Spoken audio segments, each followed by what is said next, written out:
What is going on YouTube? In today's episode of Rad Dad Life, we're going to be talking about the Sportster and why I picked this bike again and again and again.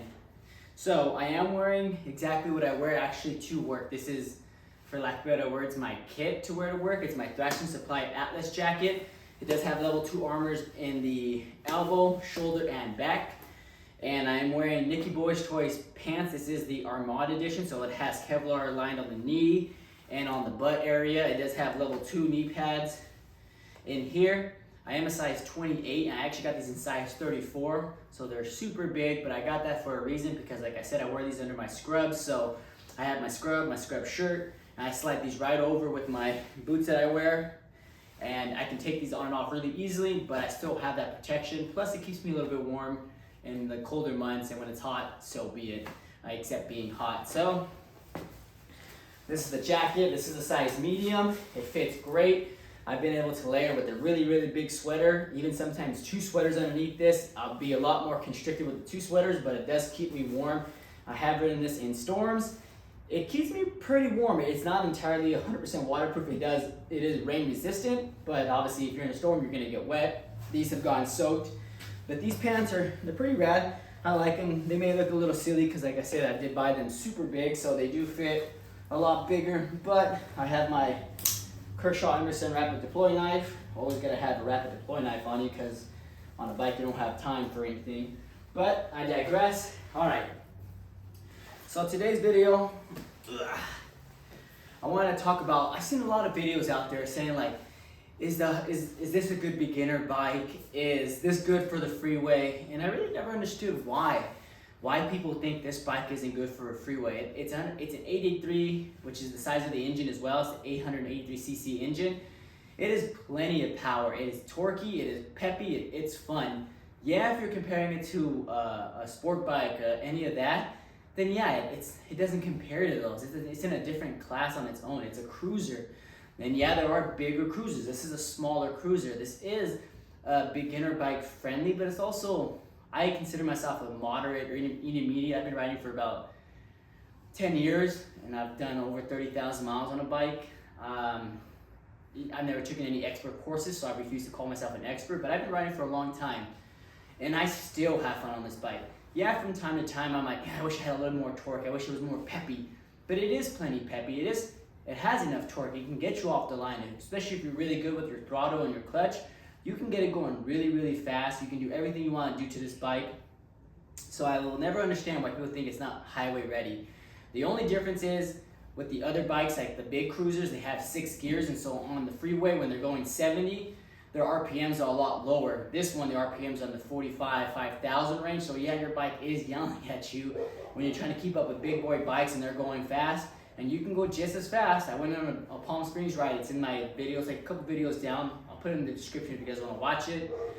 I keep up with all the big boy bikes. They all got baggers and all that. It's not a problem at all. I can keep up just fine. The only difference is my bike is in the higher RPM range where theirs is more coasting speed. Other than that, I can keep up with them just fine. As far as it's, like I said, being a beginner bike, yeah, it is a good bike for beginners to get started. It has that conception that it's a beginner bike only or a girl bike only.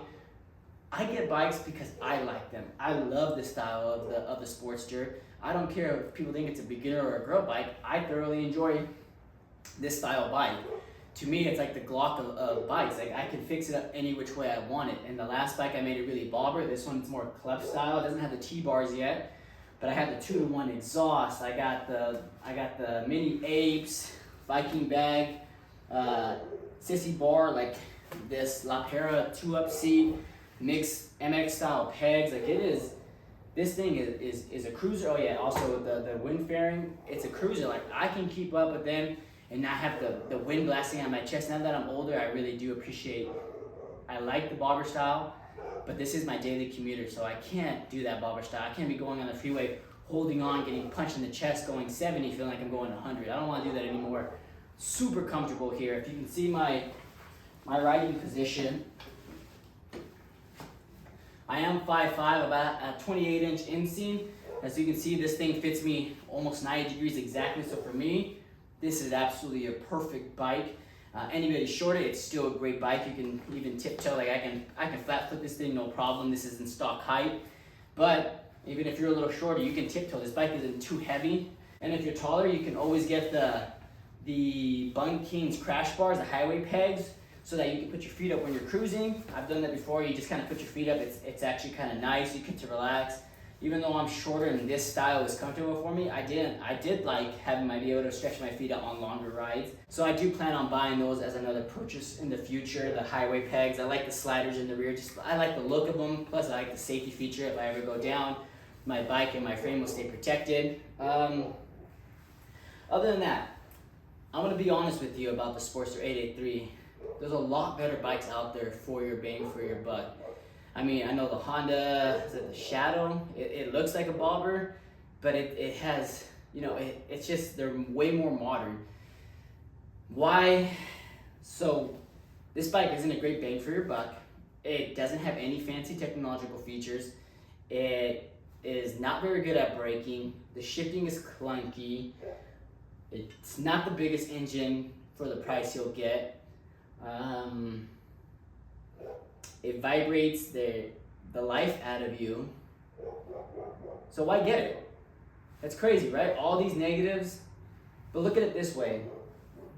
This gives you this bike gives me an authentic motorcycle feeling. It vibrates and it vibrates a lot. When I'm at a red light, I know I'm gonna be there for a while, I'll lean back and it vibrates my whole body.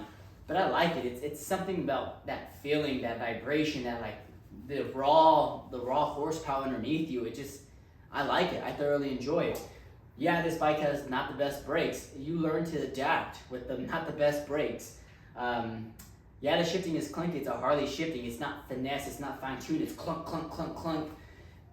It just kind of adds to the experience of having that vintage style motorcycle. This engine, I believe, hasn't been changed since the 1980s or 70s. It's like, I think that was the last major revision they had to make it into the Evo engine, which it is now. So it is air cooled. It doesn't have liquid cooled like any of the other ones. It doesn't have a radiator. You have to get moving, or your bike will get really, really hot. It's air cooled. The front brakes, if you hit this brake hard, it has a lot of fork dive. The rear brake does not have much power, so a lot of that power is going to be from engine braking. That's where the majority of your braking will take place. A mixture of all three, honestly, is the best way to stop on this bike. It doesn't have fancy traction control or rain mode like any of the other bikes. You need to learn how to ride in the rain, which is, like I said in my other video a while ago, if you really don't have to, don't. But if you do, just make sure you're not doing anything emergent. There's no quick maneuvers, there's no emergency maneuvers. It's just slow and steady, stay upright, and traction is everything. But I love the bike. I love the way this bike looks. Like, to me, this right here, this is the epitome of sexy. Like the 2-to-1 exhaust, this nice big Arlen sucker, these little stickers that I just add to that vintage style. On this side I have Joker Machine inspection cover. I have their brake fluid cover. I have their gas cap relocation. It has that bobber look, but club style. Like, every time I get on this bike, I have a smile on my face. That's the reason why, even when it's 40 degrees out and I'm freezing, I still choose to ride the bike because I love it. Yeah, I'm a little cold, but you can't beat the smile on my face riding this thing. Just smiling the entire time I'm riding, even shaking, chills, chattering my teeth. I'm still smiling through that chatter in my teeth because I very much enjoy riding this bike. So regardless of what you're thinking, if this is a girl's bike or a beginner's bike or where you want to be happy, if you like the way this bike looks, get it. It doesn't matter. Yeah, it is a good starter bike. It's a lot more beginner friendly because it is not crazy torquey or crazy horsepower. But at the same time, unless you plan on being a racer or something like that, do you really need all that horsepower? And if you do, you can always upgrade the engine to convert it to a 1275cc engine, a 1250cc engine, if you really want to. There is a lot of possibility and options for this. If you're planning on getting this bike and trying to do all these crazy conversions, then you might want to look into getting maybe a Dyna or something like that, because by the time you're done with all those conversions and getting this bike up to speed to keep up with those big bikes, which it will, you'll probably end up spending the same amount of money as getting it. But if you love this style of bike and you don't want to forego the look of this bike, then yeah, I see it. There's tons of Instagram pages just for Sportsters and Sporty Mob and all them, because people love the style of this bike, as do I. So to me, I wouldn't mind doubling the horsepower and torque on this thing while still keeping this bike. Yeah, it doesn't ride as good as a Dyna does with the same horsepower and torque, because this frame really is not made to be 1275, like it gets a little wobbly. But there's things you can do. Upgrade your shocks front and rear, that's gonna help with that wobbles and stuff. You can get fork stabilizers. Adjusting my suspension already made this a significantly better ride. It used to punch me in the spine. Now that I'm older, I would complain about it. It was painful. I never adjusted the suspension on the last two Sportsters that I had. I never adjusted the suspension. Foolish, I know, but this time I decided to, and what a world of a difference it makes. It is so much more plush. This is a 2016 Iron 883, and I know in 2016 they did upgrade the suspension, so I can't speak for the years below this one, but for 16 and up, adjust the suspension to your, well, technically this is set to 5 dots. I think on mine it was set to like 3 based on my weight, but I found that 5 is way more plush. I can hit potholes and stuff harder, and I don't get popped off the seat. It just absorbs me. So at 5 for me at 160 is nice and plush. Overall, what I'm trying to say is get a bike that makes you guys happy to be on it, regardless of how fast it is, how torquey it is, or what other people will think. Get a bike that makes you smile and make you enjoy riding, will make you want to ride in the rain, ride in freezing weather, because you just love being on that bike. If you get on a bike and you don't like, it doesn't give you that confidence, like, for lack of better words, like, I feel cool on this bike, and I don't care what other people think, if it looks cool or not, I feel cool on it because I like this bike. Get on a bike that looks like that, that makes you feel like that. That's all that matters. This bike can do anything a big boy bike can do. It may have to work a little harder, maybe a little louder, but it can do it, and I enjoy doing it with it. So if you guys have any questions about my Iron 883 or the upgrades I've done to it, I've done everything on my own.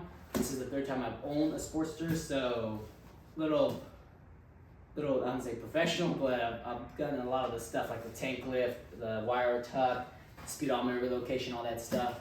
Video's getting too long now, so if you guys have any questions, leave them in the comments. I do read them all, I do reply to them all, and as always, have a great day, guys.